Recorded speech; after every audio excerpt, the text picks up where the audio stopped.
अस्सलामुअलैकुम व रहमतुल्लाहि व बरकातुहू। दोस्तों, एक ज़रूरी वीडियो जो होम्योपैथिक के बारे में वो रह गई थी, वो मुझे आज ही याद आया कि एटमी जंग के बारे में क्या होना है।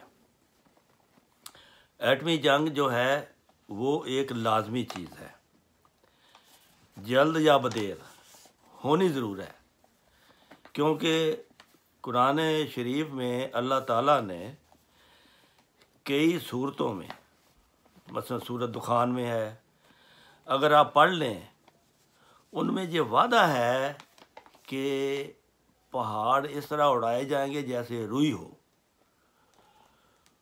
और हर चीज़ तो बाला कर दी जाएगी।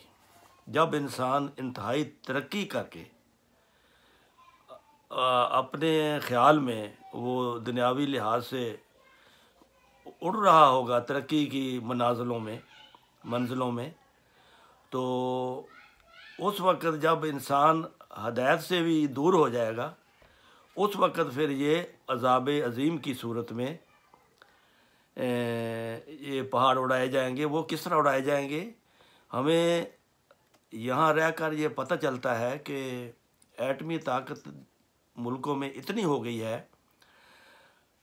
जो तज्ज़िया नगार हैं वो कहते हैं कि इतने एटम बम हैं दुनिया में, अगर वो चल जाए तो ये दुनिया कई दफ़ा ख़त्म हो जाए, यानी एक दफ़ा ख़त्म हो जाए, फिर बने, फिर ख़त्म हो जाए, फिर बने, फिर ख़त्म हो जाए, इतनी तबाही आने वाली है। तो उसके लिए फिर अल्लाह ताला ने साथ होम्योपैथिक में कुछ तरीके, कुछ अद्वियात बताई हैं कि अगर इंसान इनको इस्तेमाल करे तो वो बच सकता है। एहतियाती तदाबीर इसकी, चूँकि इसके जो एटमी शुआएँ हैं उनकी वजह से ज़्यादा तबाही आनी है। शुआ, आपको पता है कि एक्सरे मशीन में भी एक शुआ होती है। शुआओं से इलाज भी किया जाता है, पत्थरी तोड़ी जाती है, शुआओं से कैंसर का इलाज किया जाता है। ये शुआएँ हैं, और शुआ से इंसान की तबाही भी मुकद्दर है। तो इसलिए जो ऐसे अदारों में काम करते हैं लोग जिनमें शुआओं का इस्तेमाल है, अस्पतालों में एक्सरे मशीन के मिलती जुलती और ऐसी मशीनें हैं, MR है, वो सब शुआओं का मंबा है ये। तो उसके बद असरात के लिए भी होम्योपैथिक दवाई है। अगर बद असरात हों तो वो आप इस्तेमाल करें, मैं आखिर में बताऊंगा। फिर इससे बचने के लिए सबसे ज़रूरी बात है कि जहाँ एटम बम गिरना है वहाँ तो बचने की कोई उम्मीद नहीं। जब उससे निकलकर शुआओं के ज़रिए तबाही होनी है, कोई बम 100 किलोमीटर तक तबाही करेगा, कोई 50 किलोमीटर तक करेगा, कोई 200 किलोमीटर तक करेगा, 4 चफेरे, कोई 500 किलोमीटर तक करेगा। उन शुआओं से बचने के लिए, उसके बाद असरात से बचने के लिए मैं आपको दवाई बता रहा हूँ। तो पहली बात जो ये है कि ये देख लें कि शुआओं से बचने के लिए हिफाजती इक़दामात ये हैं कि अगर आप अंडरग्राउंड चले जाएं, सुरंगों में चले जाएं, बेसमेंट में चले जाएं, जिसको सेलर कहते हैं, केलर कहते हैं, कई मुख्तलिफ ज़बानें हैं, और अंडरग्राउंड जो मोर्चे बनाए हुए होते हैं, उस तरह की अगर उस वक़्त जब एटम बम चल जाए, अगर आप अंडरग्राउंड चले जाएंगे तो आपको कुछ नहीं होगा, और उसके असरात 2-3 दिन तक आपने एहतियात से अंदर रहना है। और ये मैं आपको बताऊं कि एटमी शुआओं का जो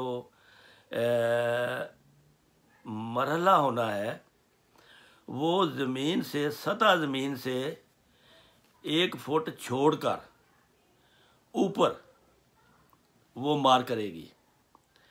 अगर आप थोड़ी सी ओट में लेकर लेट जाएं ज़मीन पर, फिर भी आपकी बचत हो सकती है, क्योंकि अगर आप 1 फुट ऊंचे नहीं हैं तो ज़मीन के साथ आप लगे हुए हैं, या थोड़ी सी जैसे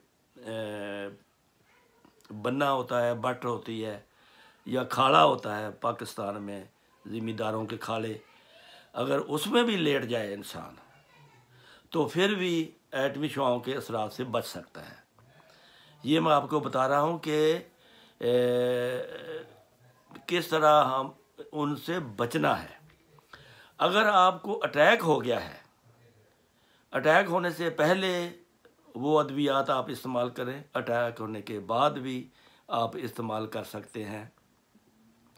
और अगर आपका वज़न कम हो रहा है ऐसी हालत में कि आप एक्सरे या शुआओं के महकमे में काम करते हैं, तो वज़न कम होता जा रहा है आपका उस शुआओं के नतीजे में, फिर इसकी दवाई है रीडियम ब्रोमाइड।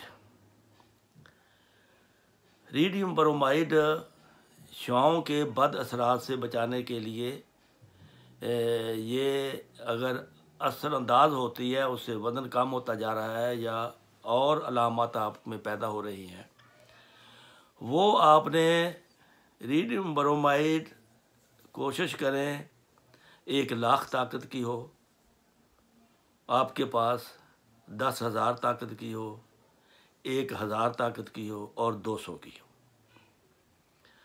इसी तरह दूसरी एक दवाई है कार्सिनोसिन। स्पेलिंग में बता देता हूँ, RIDIUM रीडियम, BROMIDE रीडियम ब्रोमाइड।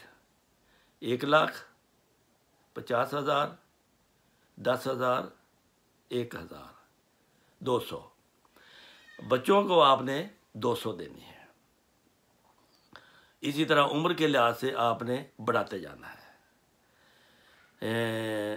200 की ताकत हफ्ते में 2 बार ज़रूर लें, जंग के मौके पर। ये नहीं कि अभी से आप लेना शुरू कर दें। अगर आपको ख़तरा महसूस हो, दुनिया के हालात ऐसे हों, आप ये अद्वियात शुरू कर दें। अगर ख़तरा टल जाए तो दवाइयाँ बंद कर दें।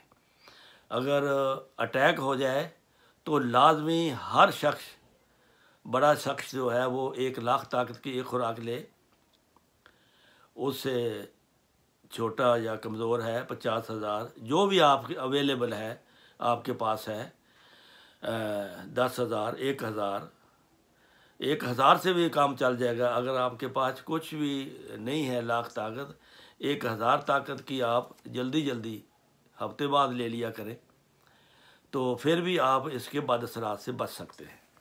इसी तरह कार्सिनोसिन, CARCINOCINE, कार्सिनोसिन ये कैंसर का भी इलाज है। अगर जिस्म के अंदर कहीं कैंसर के असरात हैं या साबित है या इब्तदा है कैंसर की, तो उससे भी ये पनाहगाह उसके लिए भी है, ये फ़ायदा करता है। तो कार्सिनोसिन भी इसी तरह आपने पोटेंसी अपने घर में रखनी है, 200 से लेकर 1,000, लाख, जितनी आपके पास मुहैया है। इसके 2 कतरे पानी में डाल कर लेने हैं। ये ख़त्म होने वाली, एक दफ़ा आप ले लें तो आप ये दवाई ख़त्म नहीं होगी। इसलिए आपको मैं ये बता रहा हूँ कि इन अद्वियात का हर घर में होना ज़रूरी है। अभी से आप ख़रीद कर इंतज़ाम करके अपने घर में, उस वक़्त अटैक की सूरत में फिर इधर उधर भागा नहीं जाएगा। ये आप कबल अज़ वक़्त एक बीमारी का ख़तरा है, लाजमी बीमारी आनी है, तो उसका अगर कबल अज़ वक़्त इंतज़ाम करना कोई गुनाह नहीं है। ये फ़ायदेमंद है। तो इसके लिए ये 2 अद्वियात आपका घर में होना ज़रूरी है। और ये वैसे भी कारआमद चीज़ें हैं। कार्सिनोसिन कैंसर में इस्तेमाल करें। रीडियम ब्रोमाइड शुआओं के बद असरात अगर हैं तो उसमें भी आप इस्तेमाल कर सकते हैं। तो ये तो है इसका अमूमी। मैंने परहेज़ भी बता दिया। बेसमेंट में रहने वाले महफूज रहेंगे, जो लेट जाएगा वो ही महफूज रहेगा, जो केलर में या सेलर में रहेगा वो भी बच जाएगा। जो ज़मीन के नीचे यहाँ सुरंगें वगैरह हैं, मिसाल के तौर पर नॉर्वे में तो सुरंगें बहुत हैं, इन सुरंगों में भी ये भी पनाहगाह है एटमी हमले के नतीजे में। तो ये मैंने आपको एक बहुत ज़रूरी एटम जो बात मेरे ज़हन में चल रही थी कि मुझसे कोई चीज़ रह गई है, और वो ये थी जो आज मुझे याद आई है, मैंने आपको ये बता दिया है और इस आप तक ये मालूमात पहुंचा दी हैं। और इसको आगे पहुंचाने के लिए अब आपकी ज़िम्मेदारी है, आप इसको ज़्यादा से ज़्यादा फैलाएं ताकि बनी नौ इंसान ज़्यादा से ज़्यादा फ़ायदा उठा सके। दुआ में याद रखें, चैनल को सब्सक्राइब करें, घंटी का बटन दबाएं ताकि आपको आइंदा आने वाली जो वीडियोज़ है कीमती ज़रूरी इंसानी सेहत के बारे में और दूसरी कोई रिफ़्रेशमेंट के बारे में वो मिलती रहे। अस्सलामु अलैकुम व रहमतुल्लाहि व बरकातुहू।